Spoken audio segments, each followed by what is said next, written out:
Some years ago, I was training with Alex Green at Somatic Zen, and I had what felt like at the time a really profound experience during a few of the sits. And interestingly, that experience, it was so powerful that it kind of bowled me over. I actually felt like I unraveled a little bit.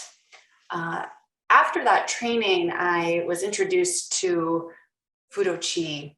And in the beginning of this book, and it quotes from the canon of our lineage, and there's an image shared there of going through life like a boulder, a huge boulder turning and moving through life. And the Kiai of that, the feeling of that huge boulder really landed for me. And it became pretty clear for me in that moment that I needed to get bigger. I needed to be a bigger version of myself so that I could hold more, so that I could hold that profound experience that I had on the cushion.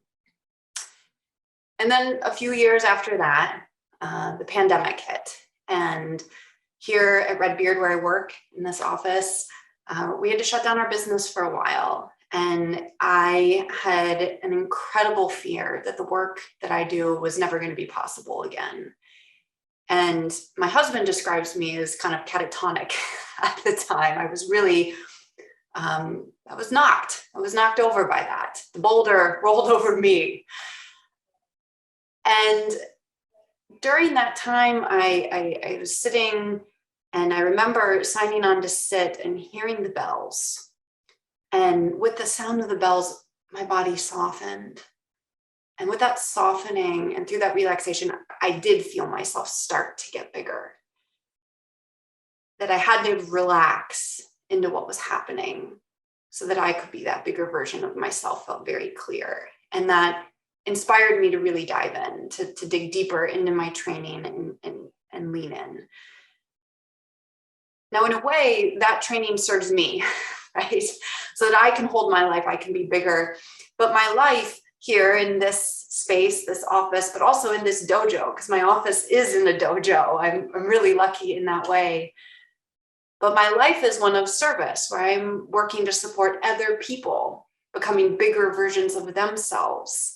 And in order for me to hold that and support them in that process, I have to be big. I have to be a grounded presence that can hold whatever their history is, whatever their story is, whatever they're going through. And so for me, that's what my training is really about, so that I can be that bigger version of myself for myself, but also so that I can support others in becoming their bigger version of themselves.